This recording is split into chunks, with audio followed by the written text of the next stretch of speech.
बिस्मिल्लाहिर्रहमानिर्रहीम, अस्सलाम वालेकुम। नाज़िया मलिक आपके साथ और मुस्कुराती सुबह में एक बार फिर मैं आपके साथ मौजूद हूँ। हम हमेशा बात करते हैं लोगों के हवाले से और उन लोगों के हवाले से कि जो नेकी के काम कर रहे हो, अच्छे काम कर रहे हो।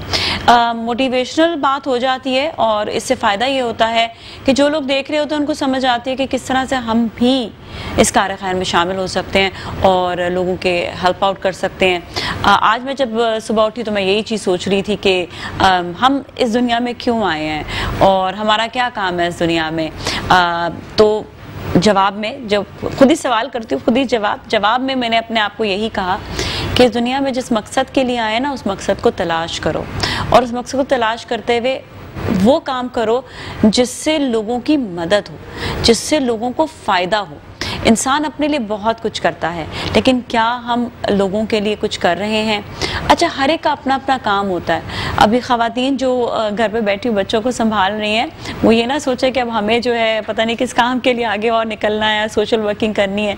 आपके ऊपर बहुत बड़ी जिम्मेदारी है कि अपने मुल्क के बच्चों को आपने जो है इस वक्त ऐसा बनाना है कि वो आगे जाके अपने मुल्क को तरक्की दें और उसके लिए काम करें और लोगों के लिए काम करें। तो माओं का बहुत बड़ा इसमें किरदार होता है कि वो माएँ जो ऐसे बच्चे जो है जिनको ऐसे बच्चों को जन्म देती हैं, ऐसे बच्चों को वो तरबियत देती हैं कि आगे जाके जो वो काम कर रहे होते हैं, वो अपने कार्य खैर के लिए काम कर रहे होते हैं, वो लोगों के लिए काम कर रहे होते हैं, वो दुनिया में जिस मकसद के लिए उसके लिए काम कर रहे हैं। तो आपकी भी बहुत बड़ी रिस्पॉन्सिबिलिटीज़ हैं। हम अपनी रिस्पॉन्सिबिलिटीज़ को पूरा तो कर रही हैं और जो नहीं कर पा रहे उनको भी चाहिए कि वो पूरा करें, लेकिन जो लोग काम ऑलरेडी कर रहे हैं इस पर उनके हवाले से ज़रूर बात करेंगे। आज हमारे साथ मेहमान है, इसी हवाले से मैं उनका तारुफ भी करवाऊँगी। सबसे पहले तो मैं तारुफ करूँगी हनीफ जदून साहब का, alliance of private school Sindh, and he is general secretary. अस्सलाम वालेकुम जी, कैसे हैं आप जी? वालेकुम सलाम। Thank you so much. आप कैसी हैं? बिल्कुल ठीक ठाक हैं, खैरियत से हैं। आपने बहुत अच्छे काम किए हैं ज़िंदगी में और अभी आप कर भी रहे हैं। बड़ी ज़िम्मेदारी आपने अपने कंधों पर उठा ली है। अल्लाह ताला आपको जो है बहुत इससे मज़ीद नवाजे भी, और एजुकेशन के हवाले से भी काम कर रहे हैं, ये भी बहुत बड़ा काम है। हम एजुकेशन पे भी बात करेंगे, हम जो आपने अच्छे और नेकी काम के उसके हवाले से बात करेंगे। लेकिन एक और साहब हमारे साथ मौजूद हैं, बहुत ही कह सकते हैं कि इंसानियत की खिदमत करने में काफ़ी ये जो है ना आगे हैं। मंज़र वेलफेयर ऑर्गेनाइजेशन ये संभाल रहे हैं, इसके प्रेसिडेंट हैं निसार अहमद साहब। अस्सलाम वालेकुम। कैसे आप? ठीक ठाक हैं?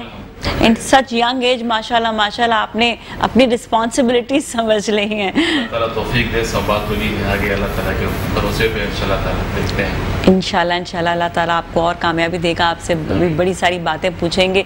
जिस तरह मैंने कहा ना कि जो वालिदैन होते हैं वो बच्चों को तरबियत ऐसी देते हैं और वो उनकी जो उनका जो काम होता है ना, वो कहते हैं वो काम वो निभा लेते हैं अपने बच्चों को ऐसा बनाकर। अच्छा सर, पहले मैं आपकी तरफ आऊँगी। हनीफ साहब ये बताइएगा कि कोविड के टाइम पर बड़ी मुश्किलात सबने देखी हैं। ये नहीं कि कोई एक शख्स जो है वो मुश्किल में पड़ा हो। कभी कभार मेरी वालदा बड़ी उदास हो जाती है, मैं उनको ये कहती हूँ उदास ना होए, सारी दुनिया ही मुश्किल में आई हुई थी। कोई एक शख्स, कहते हैं ना कि एक शख्स या मेरी फैमिली या इसकी फैमिली मुश्किल या पड़ोसी की फैमिली मुश्किल हो, सारी दुनिया मुश्किल में थी और अल्लाह ताला सारी दुनिया को मुश्किल से निकालेगा भी। हम शायद भूल गए थे अपनी लाइफ में कि हम क्यों आए इस दुनिया में, हमने क्या करना है, हमने क्यों ज़िंदगी गुजारनी है, और वाकई भूल गए थे। हम बड़े गैजेट्स में, बड़ी चीज़ों में गुम हो गए थे। सर आपसे सवाल है कि जब कोविड के टाइम पर प्रॉब्लम्स आई थी तो आप लोगों ने काफ़ी ज़्यादा जो है हेल्प आउट किया, लोगों को मुश्किलात से निकाला। लोगों को प्रॉब्लम्स तो हुई थी, काम नहीं था लोगों के लिए, राशन का प्रॉब्लम था। इसके हवाले से पहले आप बताइएगा जी। कोविड-19 हमारे लिए, मेरी ज़िंदगी में पहली दफ़ा ऐसा कुछ सानिया रोनुमा हुआ। इससे पहले वैसे सैलाब वगैरह में भी हमने की इमदाद की, इससे पहले ज़लज़ला के अंदर भी जो मशरक़ी इलाकों में आए थे, शुमाली इलाकों में, उसमें भी हमने यहाँ से वहाँ तक गए थे और उसमें लोगों की हेल्प आउट की थी।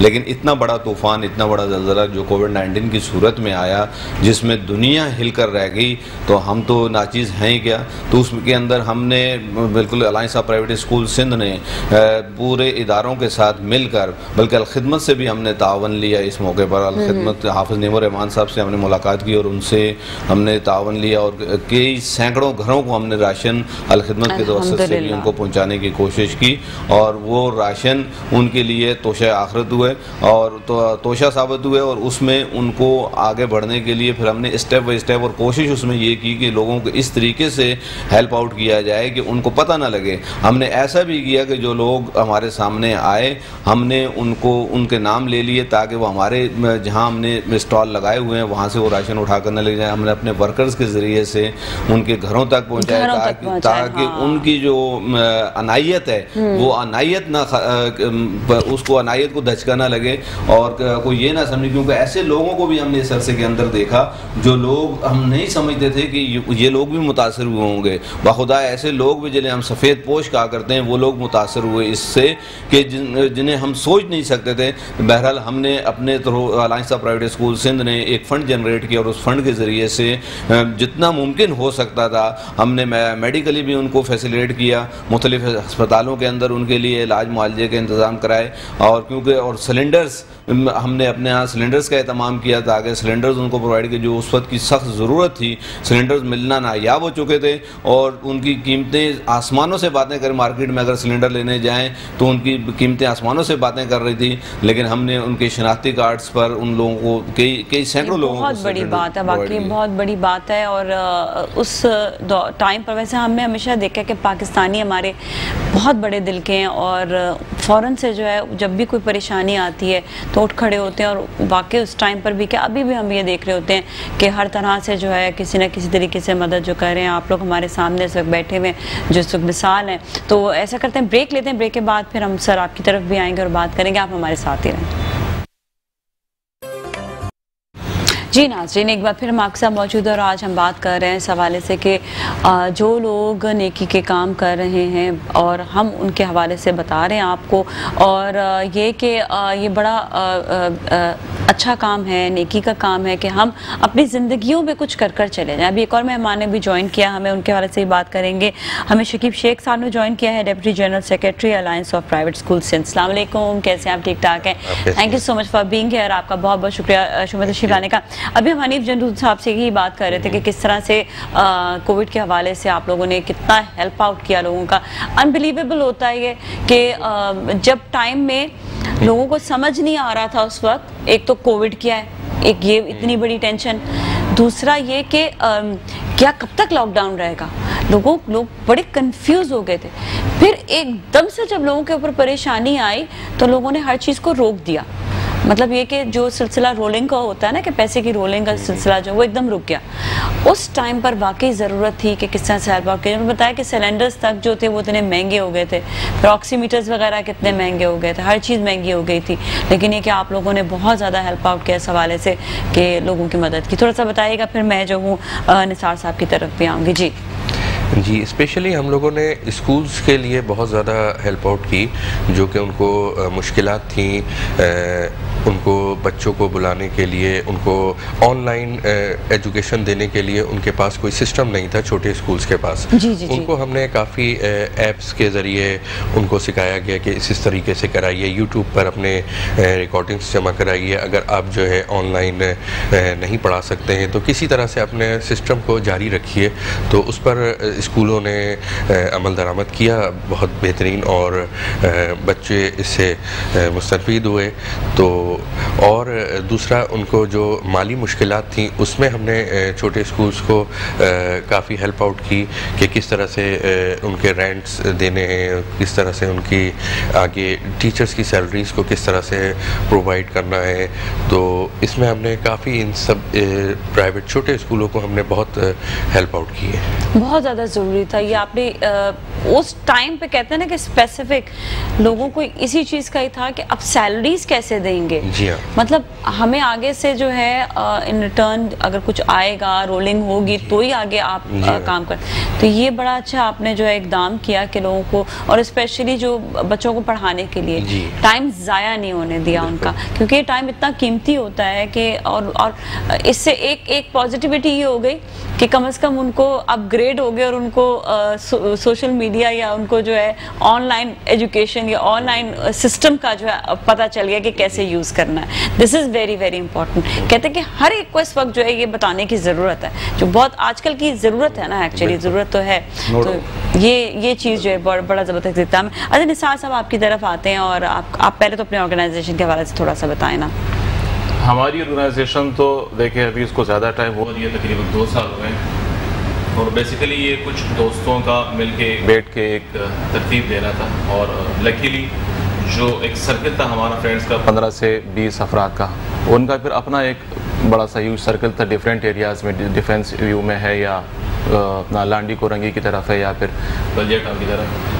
ये जो सर्किल हमें मिला ना फ्रेंड्स का, उन्होंने ये नेकी के काम जब हमने स्टार्ट किए, इसने फिर बाद में एक ऑर्गेनाइजेशन की शक्ल इख्तियार कर ली। पहले थोड़ा थोड़ा करते थे काम। थोड़ा जैसे हमने स्टार्ट किया था फर्स्ट टाइम कि यार किसी को ब्लड की ज़रूरत पड़ती है तो वो बेचारे इधर उधर भागते हैं, तो क्यों ना हम एक ब्लड अकाउंट खोल लें, ऑफ द कफ आपको ब्लड प्रोवाइड कर दिया जाएगा वहाँ से।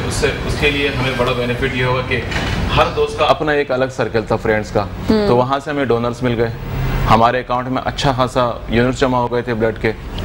फिर उसके बाद हम लोग एजुकेशन की तरफ आए। यहाँ मैं बात करूँगा कोविड की, जदूद साहब ने बात की है। देखिए कोविड में जो इश्यूज थे जब उसके ऊपर हमने काम किया, और उसके ऊपर फिर रमज़ान भी बीच में आ गए थे उन्हीं कोविड क्राइसिस के दरमियान। उसी टाइम पर ही उस वक्त हमारा तरीका यह था कि पहले हम उन लोगों को शॉर्ट लिस्ट करें जो वाकई मुस्तहिक हैं इस चीज़ के, उन्हें शॉर्ट लिस्ट किया डिफरेंट एरियाज़ में, फिर उनके दहलीज पे वहाँ पे हमने राशन पहुँचाने की कोशिश की।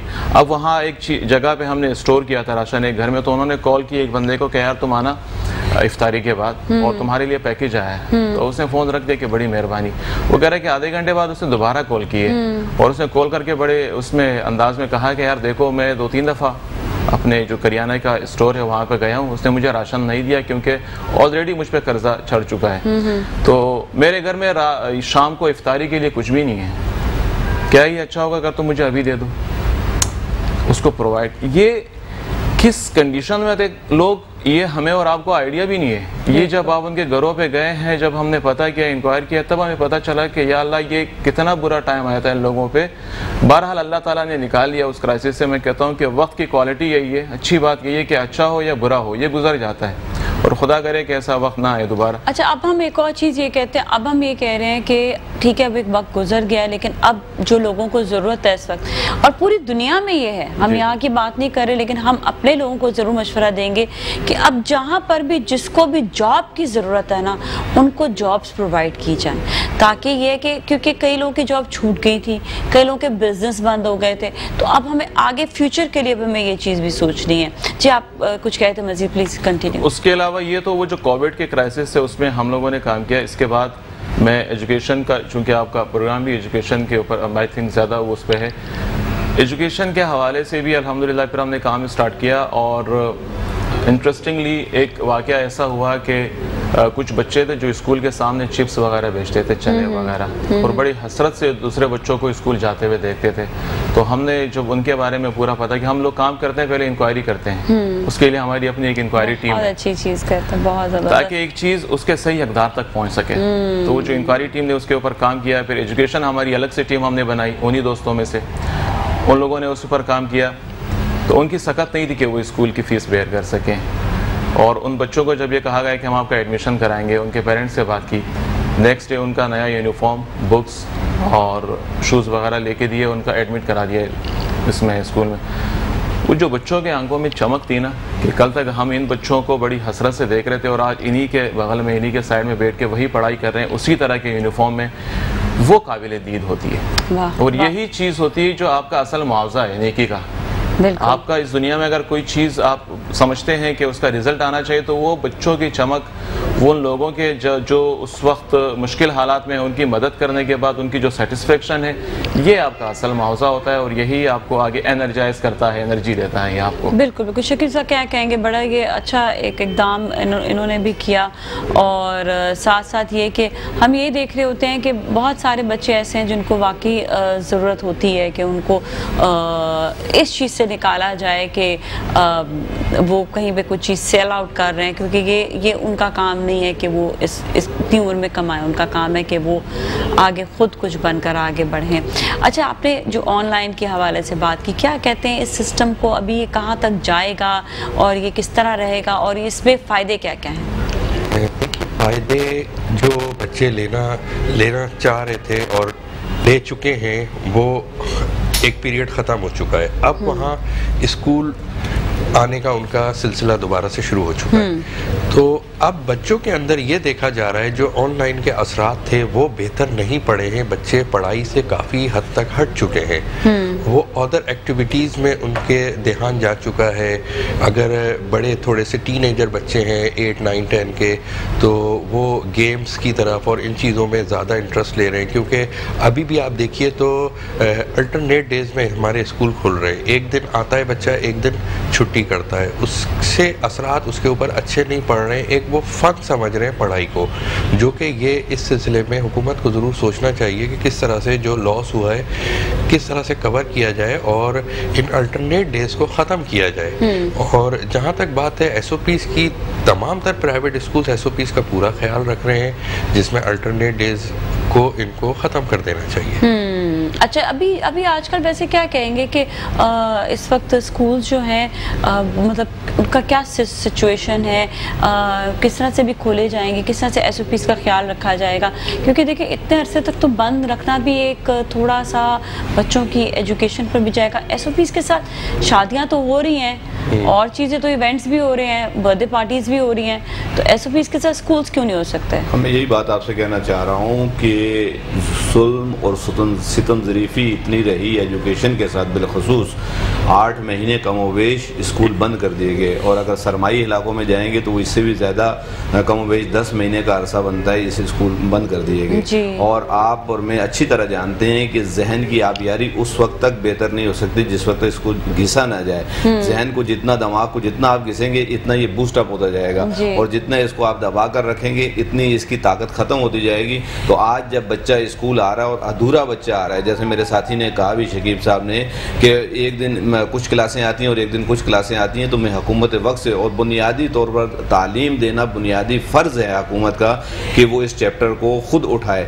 लेकिन अफसोस ये है कि इस मुल्क के अंदर इस एजुकेशन को जो हम लोग ने उठाया हुआ है, प्राइवेट सेक्टर्स ने उठाया हुआ है, वो प्राइवेट सेक्टर अपने बेहतर अंदाज में जितना बेहतर टीचर किसी चीज़ को टीच कर सकता है, इतना दुनिया की कोई ताकत टीच नहीं कर सकती। जितना SOPs में हम बेहतर अंदाज में बच्चों को मोटिवेट कर सकते हैं और ख्याल करवा सकते हैं, इतना दुनिया की कोई ताकत नहीं करवा सकती। और ये वज़ीर तालीम, वफाकी वज़ीर तालीम, सूबाई वज़ीर तालीम और सूबे के चारों वज़राए तालीम ने इस बात को माना है, लेकिन उसके बावजूद वो कौन सी गैबी ताकतें थी जिन्होंने इनको स्कूल बंद करने पर मामूर किया। और आज दुनिया इस आप फ़ॉरेन में जाएं, दुनिया ये सोच रही है, बल्कि उन्होंने एडवांटेज दिया है कि जो ये 6 महीने 4 महीने जिस मुल्क के अंदर जितने बंद हुआ एजुकेशन, कि ये जो एजुकेशन का खसारा हुआ है उसको कैसे पूरा किया जाए, और हम ये सोच रहे हैं कि कैसे बंद किया जाए। तो मेरी अहकाम बाला से, हुकूमत वक्त से दरख्वास्त है आपके तवस्सुत से, इस चैनल के तवस्सुत से, कि खुदारा सोचिए ये जो लास्ट 7-8 महीनों का हो चुका है इसको कैसे पूरा किया जाए।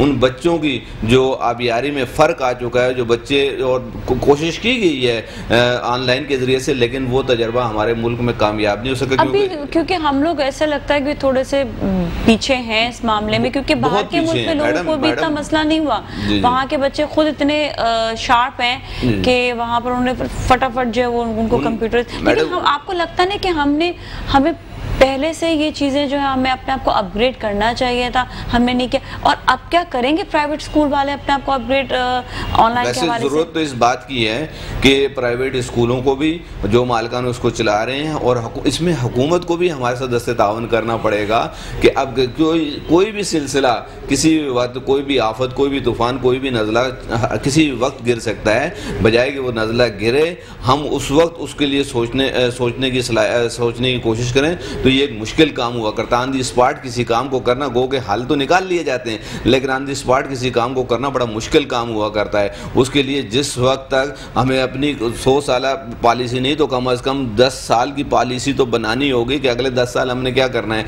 और अगर हम पॉलिसी नहीं, जो कि माजरत के साथ हमारे पास इस वक्त कोई पॉलिसी नहीं है कि हमने एजुकेशन को कैसे आगे चलाना है। अभी यकसान हिसाब तालीम के ऊपर बात हो रही है, लेकिन वो भी मुझे एक भोंडा सिलसिला लग रहा है, क्योंकि मुशर्रफ साहब ने भी उसके ऊपर कोशिश की थी और मुशर्रफ साहब उसी को नए कपड़े पहनाकर दोबारा पेश किया जा रहा है। लेकिन उसमें से भी 5 सब्जेक्ट की बात की जा रही है, बकिया कोई क्या पढ़ाएगा, आज़ादी दे देगी। और इस वक्त कितने निज़ाम तालीम है, फिर ए लेवल और लेवल को छेड़ा नहीं जा रहा, तो कैसा ये निज़ाम तालीम होगा? ये बहुत मुश्किल काम हो जाएगा। कहते हैं और मॉडर्न होना चाहिए हमें अपने आप को, क्योंकि तालीम के हवाले से हमें अपने आप को जो है बाहर के लेवल तक लाना चाहिए। जब तक हम नहीं लेकर आएंगे, हम फिर तरक्की की बात करते हैं, तरक्की की बात कैसे होगी? क्योंकि हम हमेशा जो है थोड़ा सा पीछे चल रहे होते हैं, हमें पीछे नहीं चलना है। अब हमें जो है शाना बशाना चलना, बल्कि हमें आगे रिसर्च सेंटर्स और बनाने हैं और चीज़ें और डेवलप करनी है, ताकि हम आगे से आगे हम बढ़ें।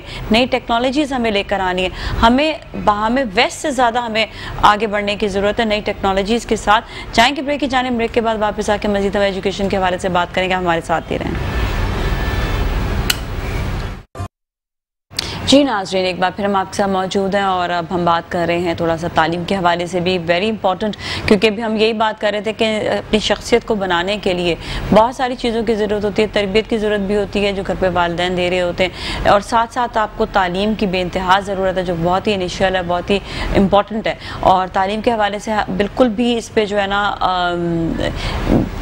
कहते हैं कि सोचना भी नहीं चाहिए, लेकिन ये है कि बस तालीम के फर्स्ट जो प्रायोरिटी है वो तालीम की होनी चाहिए। मैं थोड़ा सा निसार साहब से पूछूंगी तालीम के हवाले से, आप क्या कहते हैं कि तालीम के निज़ाम का हवाले से अगर बात की जाए, और अभी कोविड के टाइम पर बच्चों के तालीम के हवाले से बात की जाए, जिस तरह अभी जदूद साहब ने भी बात की, थोड़ा सा आप इसको हाईलाइट कीजिएगा कि किस तरह आप निज़ाम को लेकर चलना चाहिए, कैसे आपको मशवरा दीजिएगा? बदकिस्मती से जो हालात हैं मुल्क के या हमारी जो इकोनॉमी है, उस हिसाब से अगर देखा जाए तो इसकी तवक्को रखना ही मेरा ख्याल है मुनासिब नहीं होगा कि हमें ग्रांट मिले, डोनेशन मिले तालीम के हवाले से। लेकिन एक चीज़ जो गवर्नमेंट की तरफ से मिल सकती है वो पॉलिसीज़ हैं। आपकी पॉलिसीज़ कम से कम बेहतर होनी चाहिए और मौसर होनी चाहिए, उसके ऊपर अमल दरामद होता हुआ नज़र आना चाहिए। और बदकिस्मती से वही हमें सही तरीके से वाज़ेह नज़र नहीं आ रही कि बेहतर पॉलिसीज़ हैं या उनके ऊपर अमल दरामद है। दूसरी चीज़, आपने एजुकेशन के हवाले से बात की, ऑलरेडी बजट में बहुत कम, छोटा सा एक हिस्सा दिया जाता है एजुकेशन को, अनफॉर्चुनेटली। अब जो हिस्सा आपने दिया एजुकेशन को, उसी को सही तरीके से यूटिलाइज कर लें। आपकी गवर्नमेंट के जो स्कूल्स हैं, मेरा ख्याल है उनके ही अच्छे रकबे पर पहले हुए होते हैं, प्राइवेट स्कूल से ज़्यादा बेहतर उनकी बिल्डिंग्स हैं, बेहतर उनके वेल क्वालिफाइड उनके टीचर्स हैं, वो तमाम तर चीज़ें मौजूद हैं। लेकिन उसके बावजूद एक प्राइवेट स्कूल बेहतर एजुकेशन दे रहा है बनिस्बत एक गवर्नमेंट स्कूल के। रीज़न क्या है? प्राइवेट स्कूल में चेक एंड बैलेंस है, एडमिनिस्ट्रेटर वहाँ पे कामयाब है, वहाँ के पेरेंट्स आके पता करते हैं जनाब वहाँ पे उनकी फ़ीस जा रही है तो उनको फिक्र होती है कि हमारा बच्चा यहाँ पर पढ़ रहा है या नहीं पढ़ रहा है या ज़ाया हो। गवर्नमेंट में चेक एंड बैलेंस नहीं है, इवन गवर्नमेंट की तरफ से भी इतना खास हमें चेक एंड बैलेंस नज़र नहीं आ रहा। उसका असर क्या हो रहा है? जो वेल क्वालिफाइड टीचर, अब देखें कम से कम बीएड। अच्छा, लेकिन ये सिस्टम जो अभी केपीके में चेंज हुआ थोड़ा सा, वहाँ पर ज़रा सख्ती होना शुरू हुई, वहाँ पे निज़ाम जो है थोड़ा चेंज हुआ, तो टीचर्स जो ऑन टाइम आने भी लगे, इतनी सख्ती हो गई कि वहाँ पे कोई छुट्टी भी नहीं कर सका।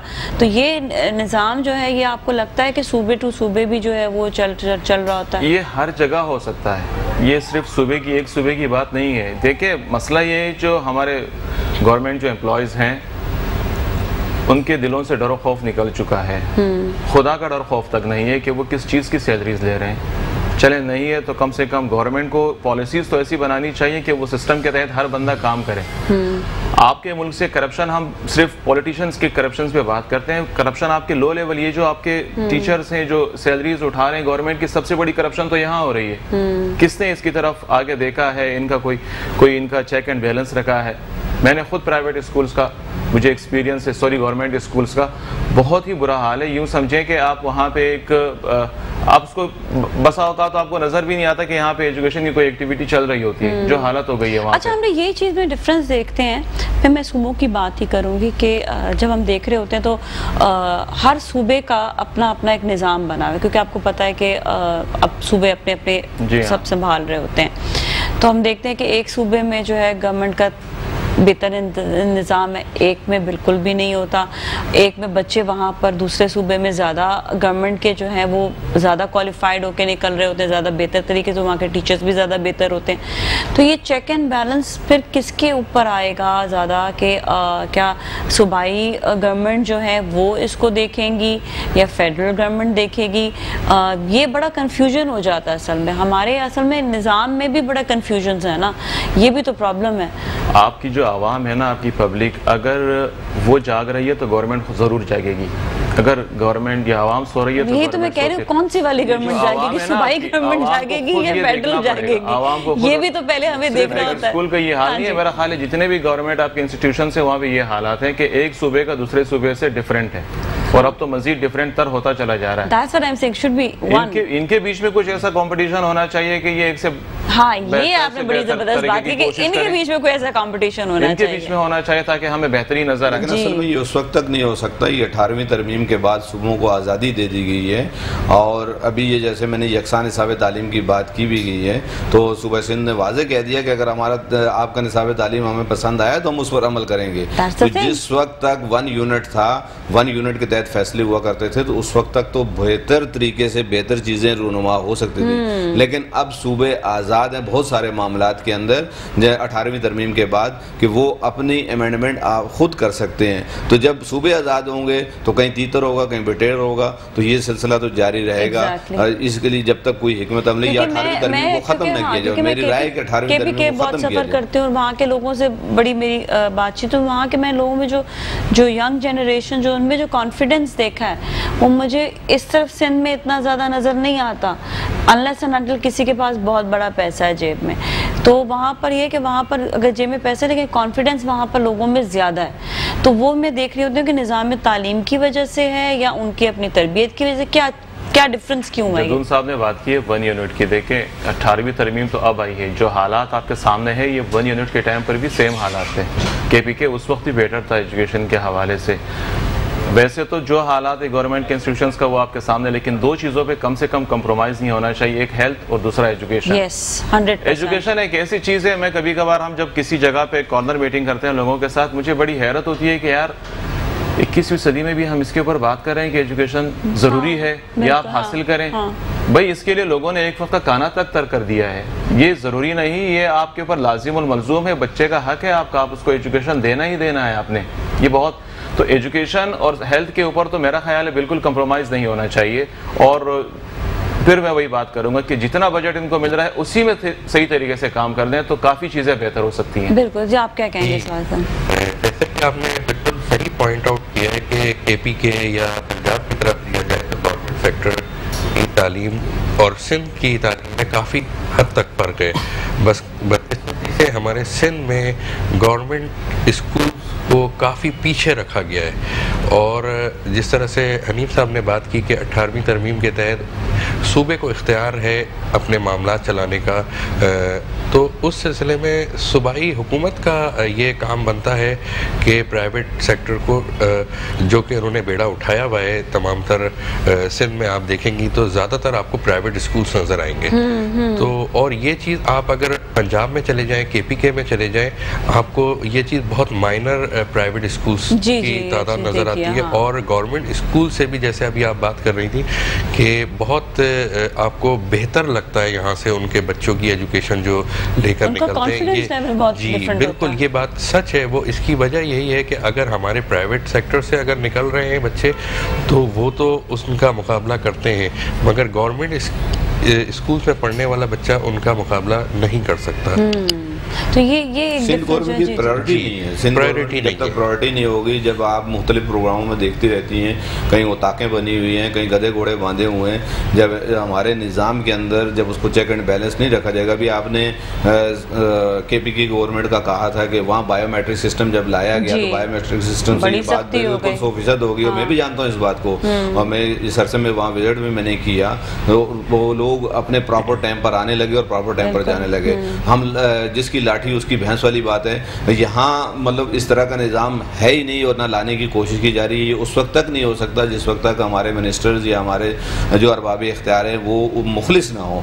और तालीम के साथ जब मुखलिस नहीं होंगे तो उस वक्त तक तालीम को परवान चढ़ाना जो है बड़ा मुश्किल काम होगा। अब ये इनका चुनाव भी मिनिस्टर्स का हम ही लोग करते हैं। अब आवाम को चाहिए कि वो ऐसे लोगों को आगे लाएं जो लोग मतलब उनके बच्चों की, और तालीम अगर नहीं होगी, जिन कौमों के पास तालीम नहीं हुआ करती, हमारे पास तालीम थी, हमने 800 साल हुक्मरानी की, इसमें 850 साल स्पेन के अंदर हुक्मरानी की, और आज हम तालीम से पीछे हटे तो आज हम बुरी तरह तस्लील का शिकार हैं। तो हमें और हमारे हुकाम बाला को मिलकर ये तय करना होगा कि हमने तालीम के मैदान में कैसे परवान चढ़ना है, कैसे हमने तालीमी मैदान में काम करना है। अगर हम अपनी तरजीहात में, सिंध गवर्नमेंट की तरजीहात में ये शामिल नहीं है, तरजीहात में शामिल करेंगे कि हमारे बच्चे को पढ़कर एक अच्छा पाकिस्तानी बनना है और एक अच्छा साइंसदान बनना है, एक अच्छा डॉक्टर बनना है, तो फिर तो हम एक अच्छी काम और एक काविश कर सकते हैं। और अगर हम ये काम नहीं करेंगे, जो कि अभी तक मादर के साथ हम नहीं कर रहे, हम अपने मफादात की खातिर अपनी चीज़ों के लिए तो सोच रहे हैं, ना सेहत में हम काम कर रहे हैं और ना तालीम में काम कर रहे हैं। जो मेरे साथी ने अभी कहा भी है कि दो बुनियादी, जिस भी मुल्क के अंदर ये दो बुनियादी फैसिलिटीज़ बेहतर अंदाज में होंगी, उसके अंदर सेहत भी अच्छी होगी, उसका बच्चा परवान भी अच्छा चढ़ेगा। अगर इसराइल के बच्चे को देखिए कि इसराइल के अंदर किस तरीके से बच्चे को तालीम दी जाती है, उसकी डाइट का किस तरीके से ख्याल किया जाता है कि उसको फलां वक्त में फलां डाइट देनी, फलां वक्त में फलां डाइट देनी, ताकि उसकी जहन की आबियारी बेहतर अंदाज में हो। और बच्चा जब जहन की आबियारी बेहतर अंदाज में करेगा तो बच्चा इसी तरीके से पढ़ने में भी फिर बेहतर रिजल्ट देगा।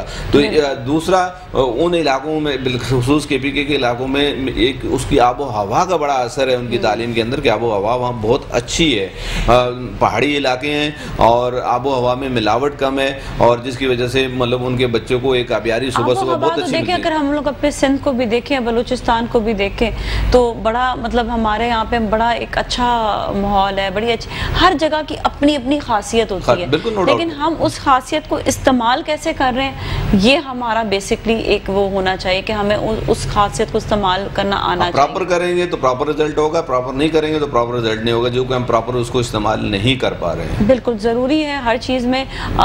आप क्या कहेंगे इस हवाले से कि स्पेशली हम जो अभी ये कह रहे हैं कि बिल्कुल एक्यूरेट जो है खाने पीने का भी बच्चों के ख्याल रखना चाहिए, और ये हम ये कह रहे थे कि फैमिलीज़ में जो है, फैमिली जब तक जो है बच्चों का ख्याल नहीं रखेंगी, बच्चों को एक्यूरेट चीज़ें नहीं बताएंगी, लेकिन उन फैमिलीज़ को भी तो तालीम की ज़रूरत होनी चाहिए ना, फिर उनको भी तो एजुकेट करना की ज़रूरत है।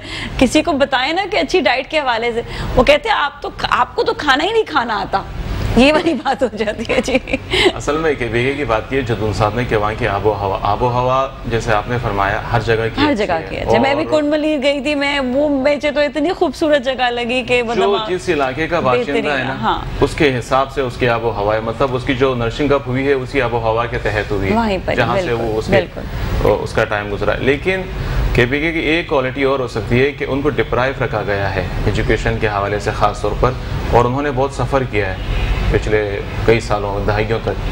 और यहाँ पे जो इलाके हैं आपके सिंध का खासकर, यहाँ हमने, मुझे लगता है कि हमने फॉर ग्रांटेड ले लिया है बहुत सारी चीजें, ग्रांटेड ले लिया बेसिकली, इसको हमने इजी ले लिया, चले जी ठीक है कोई है जी हमारे पास तो है जी, चल रहा है, चलने दे, ठीक है, बस स्कूल बना दिया, बिल्डिंग बना दी, चले ठीक है ना, अब क्या करना है, बस ठीक है टीचर आएंगे पढ़ाएंगे, कोई पूछने वाला नहीं है। ये जो बात यहाँ पे चलती है ना बड़ी आम खास, कोई पूछने वाला नहीं है, बाकी किसी ने नहीं पूछा और बहुत बुरा हाल हो गया हर चीज़ का। वहाँ पे लोगों का अब यह है कि यार जो हमारे हालात हुए हैं शायद इसी वजह से हुए हैं कि हम एजुकेशन से काफ़ी दूर थे, तो हमें इसके ऊपर अब फोकस करना होगा, लोगों को समझ आना शुरू हो गई है। और ये बड़ा पॉजिटिव पॉइंट है मेरा ख्याल है उन इलाकों के लिए, बल्कि पूरे मुल्क के लिए ये अप्रोच होनी चाहिए पूरी कंट्री में। अगर आप एजुकेशन को अब भी सीरियस नहीं लेंगे ना, तो फिर पता नहीं कब सीरियस लेंगे। बिल्कुल, बहुत ज़्यादा ज़रूरी है जी। शकीब साहब, आप क्या कहेंगे इस हवाले से? और स्पेशली हम तो यही देख रहे होते हैं कि मज़ीद जो है बहुत ज़्यादा बेहतरी की ज़रूरत है हर चीज़ में मतलब एजुकेशन के हवाले से बात कर रहे हैं कि किस तरह से स्कूल्स जो हैं इस वक्त, प्राइवेट स्कूल्स भी काम करेंगे और गवर्नमेंट स्कूल्स भी काम करेंगे, किस तरह से निज़ाम को जो है हमें बेहतरी की तरफ लेकर जाना है, इस हवाले से बताइएगा। जी बिल्कुल, निज़ाम को बेहतरी की तरफ हमें लेकर जाना है। और यू थिंक सो स्कूल्स में भी रिसर्च सेंटर्स होने चाहिए? नहीं, रिसर्च सेंटर एडमिन के साइट पर बिल्कुल होना चाहिए रिसर्च सेंटर, मगर अब आप ये देखिए हमारी जो फंडिंग हो रही है तालीम के लिए, तो वो पूरे मामलात को नहीं चला पा रही है, तो रिसर्च सेंटर कैसे खोलेंगे आप? एनईडी में अगर रिसर्च सेंटर्स हैं, केयू में हैं, तो उसके लिए एक फ़ंड जनरेट किया जाता है जिसके तहत सारा काम किया जाता है। तो यहाँ पर एजुकेशन को देने के लिए जो उनके बेसिक ज़रूरियात हैं उसके फंडिंग पूरी नहीं की जाती है, तो रिसर्च सेंटर मज़ीद आगे क्या की करेंगे? बात चली जाती है। तो बहरहाल होना चाहिए ऐसा, और बहुत अच्छा ओपिनियन है ये गवर्नमेंट के लिए कि इस तरह की चीज़ें वो लेकर आएँ।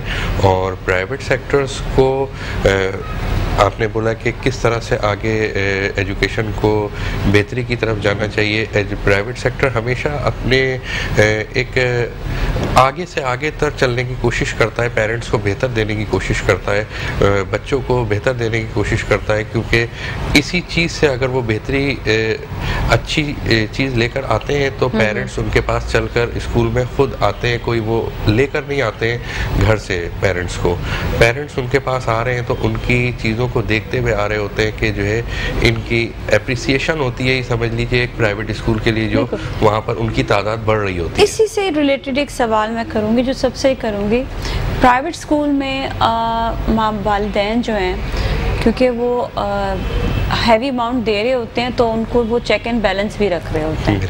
गवर्नमेंट स्कूल में जब वालिदैन जो होते हैं वो बस बच्चा पढ़ने जा रहा है, ठीक है, दैट्स इट, उसकी वो समझता जिम्मेदारी ख़त्म है।